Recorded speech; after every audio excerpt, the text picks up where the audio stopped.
But help me understand the difference between the kind of democratic socialism that you support and what's happening in Cuba and in Nicaragua, in Venezuela. Recently, we heard Daniel Ortega saying that he doesn't want to have elections in Nicaragua. Of course, Cuba hasn't had the multi-party elections since 1959.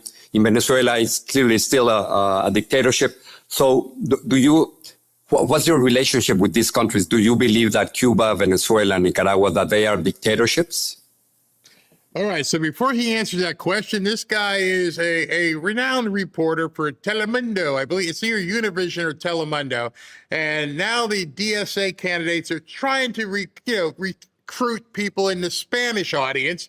And so he does an interview with Telemundo or Univision, or they might be the same thing these days. And again, these people completely embarrass themselves. I mean, there's no other way to say this, is that these people don't know what they're talking about. You know, that when I put up the poll earlier and in looking at the poll, it's right now, I said, if you're not going to vote for the Republicans this fall, primary season, then in November, what do you think these people on X are going to do? Are they going to sit home and not vote? Are they going to become socialists, or are they all full of crap? And 82% of you as of right now say these people are all full of crap. I hope that's true, because as you listen to more of these things, and I find it that it's incumbent upon me to bring this stuff to you, you can see that these people, either they're on purpose being vague or they're very stupid, or both.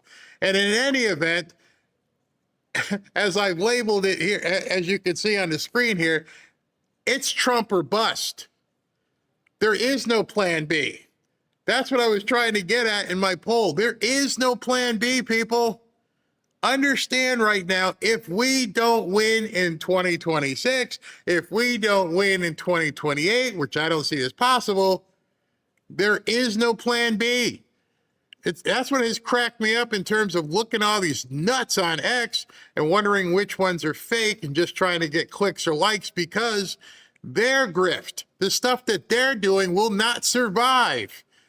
I told you the other day, last weekend, Robin and I went to dinner with one of my friends who's a sheriff, high end in the sheriff department. And I was like, I don't know if we would even have a show if for some reason these people were to win the 2028 election. I think we would all survive the midterms, but in 2028, I think it would go back to the way it was before. So if that's the case, if we all can look and say they're not going to let us continue to do what we want to do, including the people who are running their mouths on X, who are making money, making fun, poking at Trump, poking at MAGA. You're only allowed to do that because Trump's president. If Trump isn't president, your grift goes away. You won't be able to sit there and chirp all week. So there is no plan B. And I think we need to start acting that way and letting these people shut up.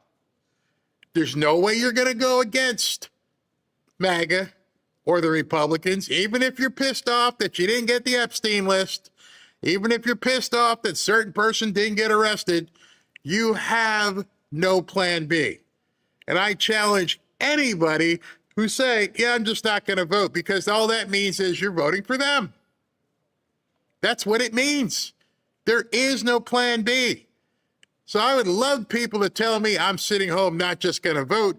And I'm like, well, you want to live in the pod, eat the friggin' bugs, and shut up and let them tax and take everything away from you. And I'm not saying, as I said on the screen here, I am not saying at all in terms of there being a lesser of two evils. I hate that saying. I hate that saying with a passion. When people say the lesser of two evils, it drives me freaking crazy. I'm not choosing evil no matter what the other choice could be. I do not find that upholding and saving America to be the lesser of two evils. That is the ultimate. That's what we're here for.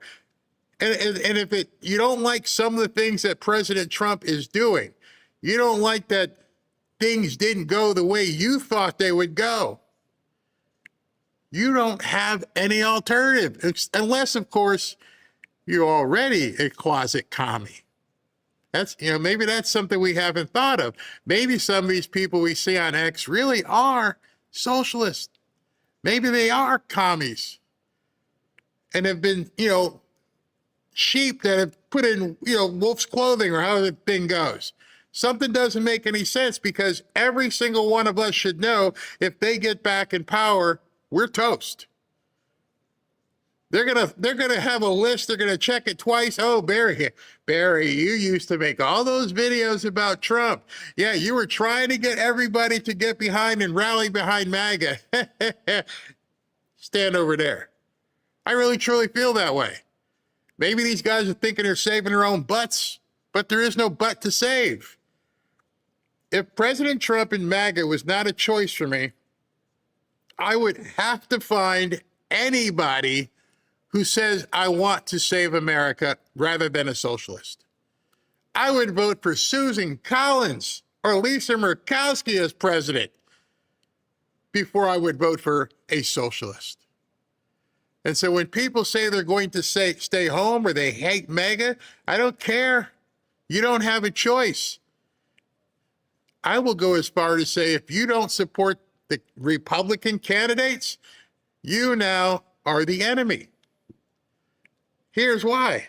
For us, expanding democracy, the small d democratic part of democratic socialism, is core to what we stand for and what our vision for the world. We want to expand democracy in the electoral system. We want to expand democracy in our workplaces through labor unions and in our communities. So that's a core part of what we're doing. And that's what we're also very aware of, our responsibility within the United States to influence U.S. policy. So when we're thinking about other countries, we want to expand democracy everywhere. Is Cuba a dictatorship for you? Very simple question. This, again, I love how this guy came right out the gate with the question. If I was interviewing, I'd say the same thing. Hey, is a man a woman? Is Cuba a dictatorship? Very simple question, very simple answer, but not that simple. I think in the United States, it's hard for us to judge other countries being dictatorships when we have Donald Trump as president. Trump, gotta quickly make that turn to Trump, because I can't call Castro a dictator. No, it's hard for me to do that when I look at Trump. Do you realize? And I think young people don't. The fact that you can talk crap about President Trump on a televised interview, the fact that you can talk about the leader of the country and call us Nazis and fascists and deplorables and every single name that you want, the fact that you can speak openly and say that proves you're not in a dictatorship. But the idiots in college don't get it. They don't understand that what he just said, you could never say over there. You would get hauled off to maybe some camp or take one in the back of the head. That little 10-second exchange, well, blah, blah, blah, Trump sucks, and try that. Ask the people in these countries. When basic voting rights are under attack in the U.S., validated by the Supreme Court just a few months ago, I think we have a lot of work to do in the United States to make sure we have a democracy. Let me go back to Cuba. Do you think Cuba is a... I'll have to ask you again, since you didn't answer my question. These people are masters of deflection. And this guy's very good. He's very polished. He's experienced. Okay, that was great. Let me ask you again. dictatorship? But there are things that the Cuban people themselves would want to change in their own system, but it's hard to do that when the blockade is such a severe, it's strangling their economy. And this is U.S. policy to make the economy scream. This is state. It's our fault. Even if it's our fault, even if the economy sucks because we have a blockade as we've had for 50 years, even if that causes the problem, that's not what I asked you. What I asked you is, are they living under a dictatorship? That's very simple. Doesn't matter if they're hungry. Doesn't matter if the lights aren't on. Doesn't matter if it's because of the blockade. Is Castro a dictator?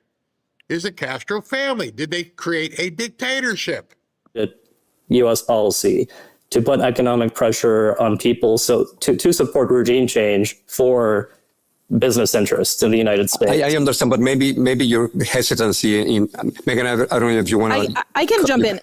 He's like, you're not getting it, and it's not working. You're stupid. You won't answer the question. I don't want. There's nothing I got left for you. You can't answer a simple question. So now the other dumb one's going to talk. So I've been to Cuba 3 times. I was not talking to people who were like, you know, big advocates of the Cuban government. But they did say the issue is the blockade. The issue is the blockade. Get rid of the blockade. We'll figure it out from there. And that was. It's not what he asked you. They're conflating things. The blockade is over here. You can argue about that. We can debate that. We can say, listen, we shouldn't have a blockade. We're causing the Cuban people strife. If I agree with you and say, okay, you're right, the blockade has been very tough on them. Great. Did we just answer that question? So here's the question again. Regardless of the blockade, are they living under a dictatorship? See, this is when you realize you're talking to people, and there's even people on the right, when they get tongue-tied and they won't just answer the question that's asked of them. It doesn't take a whole lot. Even Supreme Court justices can't do it. You define what a woman is? You know, just to a person, that was the thing that people were saying, and I take that to heart.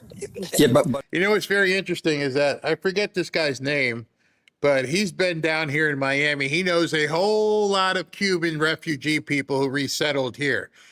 Every single one of those people would be able to answer that question definitively. Yeah, I'll say. But clearly, since 1959, they haven't had multi-party elections. There's censorship, political prisoners. I think it's important, Megan, just to make the distinction between what you want and what the Cuban government is. I mean, do you? Let me insist on this. It'll be the last time. Do you believe that Cuba is a dictatorship, Megan? I believe that Cubans have access to their democracy in a way that we do not. They don't have a democracy. So now, not only is a dictatorship, they have access to better democracy than we have. She just said that. They have a better access to democracy than we have. How can we take these people seriously? How can anybody over the age of 22 take these people seriously? They have better democracy in Cuba than we have here in the United States. What? For example, I think the Families Code was just sort of an incredible demonstration of popular democracy.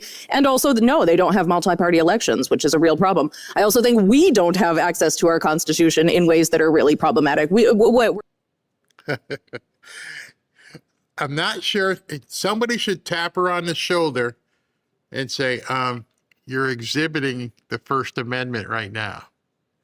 You know, you're talking crap, and nobody's kicking in your door behind you and taking you out. You don't have access to the very thing that you are exhibiting. You're telling people you don't have access to the Constitution while enjoying the fruits of the same document that you turn your nose up at. And so younger people, as you watch this kind of stuff, I hope younger people are taught this, like, do you realize, never mind the rest of the Constitution, just understand that what she just said is only allowed. There is no other reason. It is only allowed because of the same documents these people want to rip up. on like 50 years of the ERA not being passed. 50 years. It's been since the 70s. For instance, Megan, you say that there are sort of democratic movements within Cuba, which perhaps there were in the 60s and the 70s and sort of at the beginning of the rise of the revolution. I think it's very hard to some Latinos to understand that. So I think I just wanted to sort of clarify. That's why for us as a podcast, it's super important for our listeners to understand where you all draw the lines when it comes to what you consider a true and flourishing democratic socialist movement and one that perhaps failed. Now, perhaps a Cuban revolution that sure had maybe a lot of promise, but turned into at least in my opinion, and I believe obviously my dad's opinion, a form of authoritarianism that is of course exacerbated by American imperialism. But I think for us, once again, to give you guys an opportunity to draw the line between what is a democracy and what is not. You can do it. So good cop, bad cop. She comes back and is like, hey, listen, I understand all the nonsense you're saying. Yeah. Let's bring it back. Let's bring it back. Give you a shot once again. This isn't difficult. We're going to let you answer the film's running, right? The camera, you see the lights and everything. I'm going to let you give it a shot one more time. Because we understand you want to cultivate the Latin market. You want to penetrate. You want to get more Spanish people, Hispanics to vote your way. So we're going to give you one more shot because there's people in Nicaragua, there's people in Panama, there's people in Cuba who can really define what you're failing to define here. And so you're losing ground as you speak. The more Hispanics who hear what you have to say are like, they can't even tell me. They can't, huh? And if not, we can keep going. It was part of the conversation in which I felt that they didn't go beyond what I had expected. I completely agree, and I want to be fair. I completely stand by that, and I think they're doing something that this generation is doing, and it is a good thing, right? Which is when you talk about these dictatorships, which they are, they're starting the conversation by pointing to American imperialism, which I think has often been left out of the conversation. And so I actually appreciate that, right? That they are reminding us of a consistent truth in the region, which is that so much of what we're seeing in the destabilization of these regions.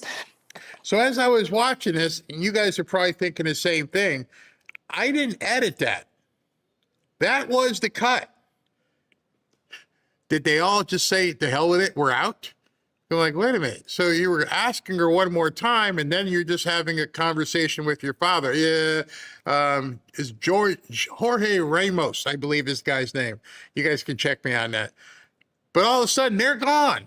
And now she's just talking to her dad. Is also a consequence of American imperialism and American interventions. Sure, we know that. But I think in order to make their argument stronger, right, in order to truly center people, then I'm totally with you, Dad, that they should also sort of be able to have the same intellectual capacity to break down what makes these regimes undemocratic, which is kind of what I was trying to tell them, right? The idea of socialism is a great one. The idea of the revolution in Cuba was a great idea, was a good dream.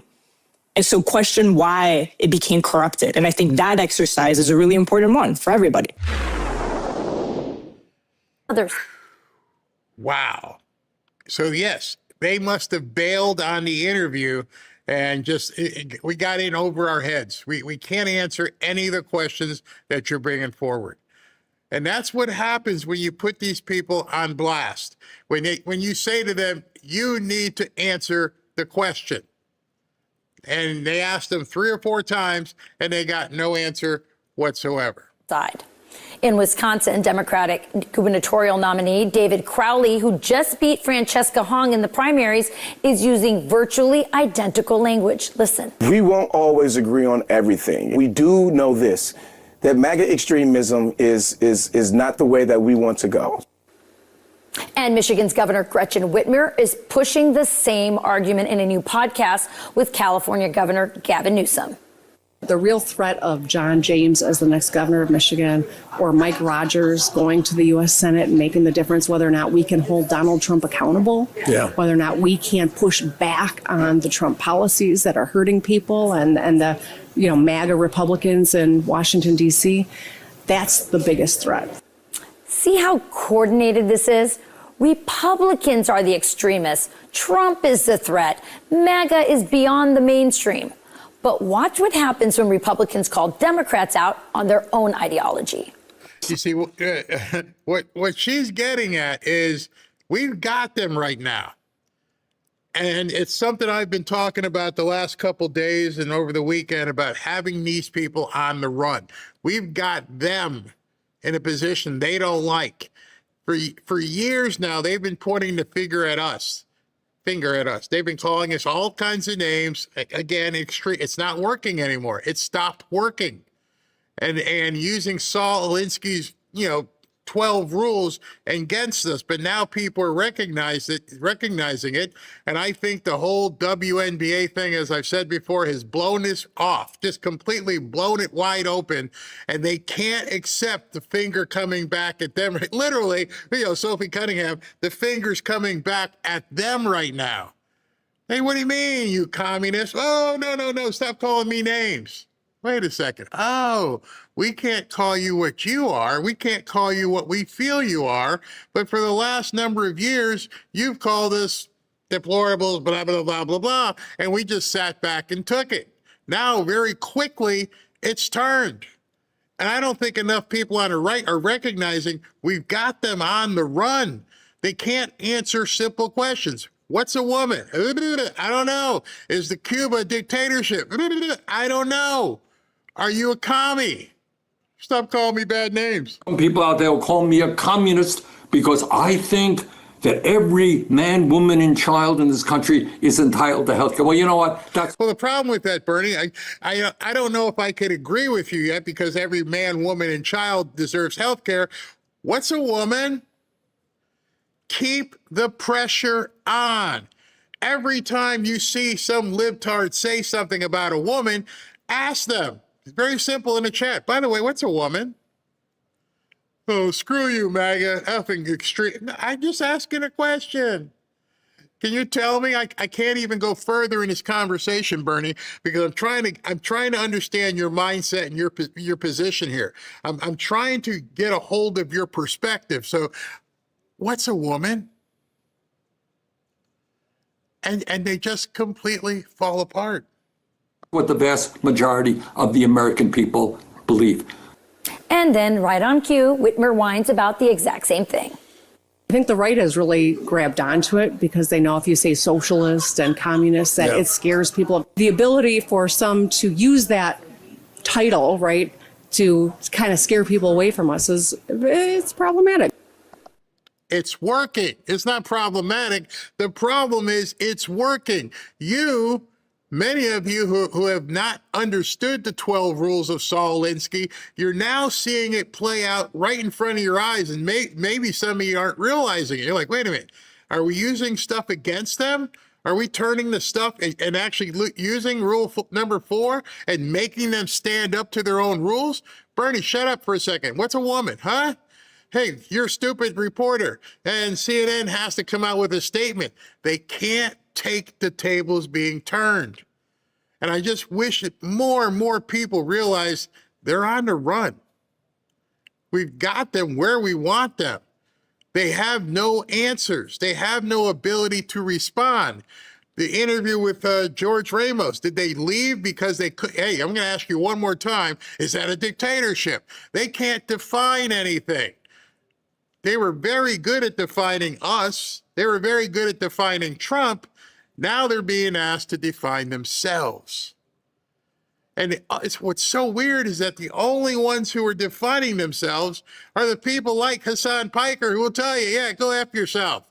Yeah, you're an effing boomer. Because he doesn't care. These liberal politicians, I don't know which way to go here. I got to try win an election.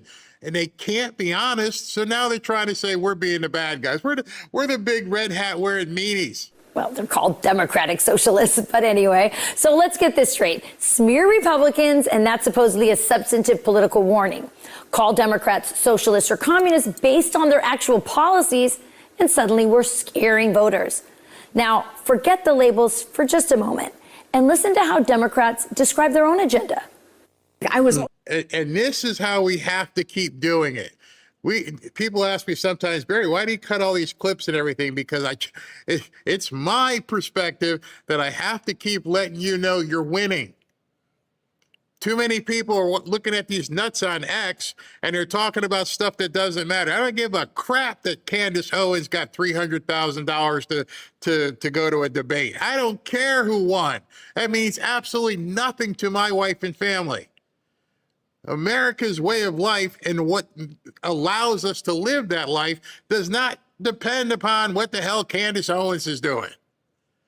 Distraction. I don't care. Forget about it. I wouldn't care if she got $500,000. I wouldn't care if she got $1 million. Doesn't affect me. I'm looking to win. Just like I've told you many times in terms of looking at the sports analogy and watching game film, I'm pretty sure there's nothing that the Candace Owens and Alex Joneses of the world are doing that is going to do anything for the game I have to play right now. And what does is my opponent. And I'm watching my opponent squirm right now. He's the insurgent progressive, and now, the ripe old age of double nickels. What you see in Michigan today versus what we were 8 years ago, it's drastically different, and I'm really proud of that. And Kamala Harris was giddy talking about what Democrats will do in Washington if they regain power.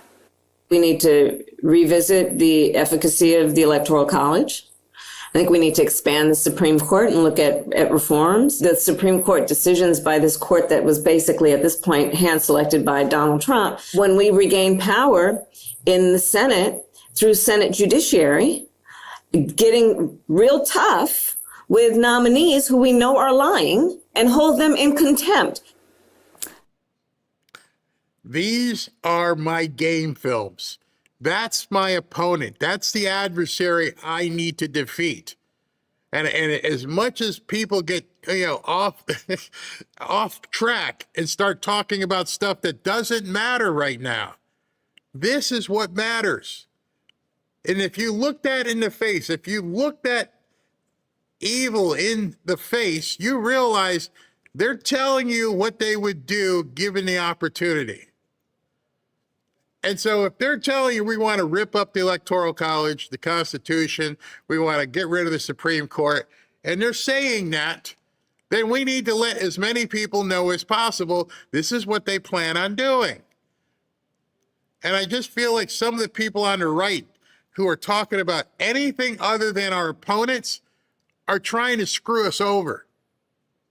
Anybody who's talking and posting things about what Trump's not doing are getting eyeballs away from what these people intend on doing. That, I think, is just incredulous to me. Two-time losers talking all about the things they'll do when one of them inevitably loses again. But perhaps the most revealing comment comes from House Democratic leader Hakeem Jeffries. With these midterm elections in November, you've got the Democratic Socialists of America, DSA, with several candidates who are on the ballot. Your thoughts on what that energy, how that represents some of the change that you are talking about that's happening in the progressive wing of your party? Yeah, so I think we'll see, what happens in terms of what the caucus looks like on the other side of the midterm elections. Here to win. We'll see what it looks like after the election. Right now, we just need them all to do whatever they need to do to get more people to vote for Democrats.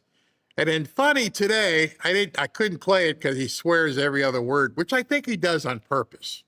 Talking about Hassan Piker. I think he knows he's so vile that most of the stuff he puts out there you can't play because it's like F this, F that, F that. All you would hear is bleep, bleep, bleep, bleep. But he said something today in one of his videos. He's like, they need my audience. And I thought to myself, how sad.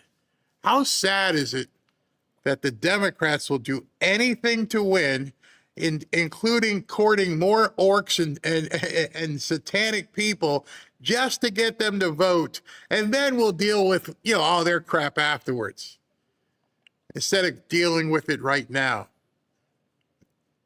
And what that tells me is they're losing. We'll do anything right now. We need more votes. My gosh, they took out 2.5 million illegals that would normally vote for us. They're not here anymore. What are we supposed to do? Win legally. Don't cheat. Stop the judges from trying to stop everything. They can't do that. They can't do it whatsoever. And so the more they say this, people say to me, like I've told you, Barry, you're bootlicking for Trump. No, I'm just looking at the game. How many of you have thought, wow, all these millions of people who weren't supposed to be here are no longer here? How are they going to make up those numbers? Forget the polls. I would love to ask any of these pollsters, are you taking into account all these people are no longer here? Because I haven't seen one poll. Oh, yeah, right now the guy in Michigan's up by this much. How? They're one of their big voting blocks that was basically invisible to the rest of us is no longer here. We know that the black vote isn't behind them. We know that the Spanish vote isn't behind them. So how the hell can your polls be right? We already know there's a huge gap, especially if these elections are so close as they're supposed to be. How do you make up those numbers? One of the reasons I knew Trump was going to win, and if you watched my show a long time ago, and I would chuckle about it, and I went, he doesn't have to win too much. He chipped away from the black vote. Every time a black president or a Democrat president would win, they would get 90+% of the black vote. He didn't have to win the black vote. I just need to chip away enough where it makes a difference. Just by dropping that to 80 and 81, they're screwed. And I said it all along while I was doing my show. They can't win. There's no way they can win. Barry, how can you be so confident? They don't have 90% of the black vote. And I knew it. You guys can go back and see my old thing. Like, there's no way. You can't. The math ain't mathing. And so now I'm telling you, the math ain't math, but again, not only do they not have enough in the black vote, they don't have enough in the Hispanic vote. And now also the illegals aren't here in the same numbers. How'd they make up those numbers if they're all gone? Not all, but you know what I mean. And so the more people who get deported and have their temporary status ended, where are they making those numbers up? That's why I feel so confident. I'm like, yeah, you guys can bitch, you can moan, you can say you didn't get what you want, but they don't show me the capacity to win, and there's not enough of these socialists. That's why they're going after these young kids. That's why they want to lower the voting age. They want to go after stupid people. That's why they hate boomers, because we talk.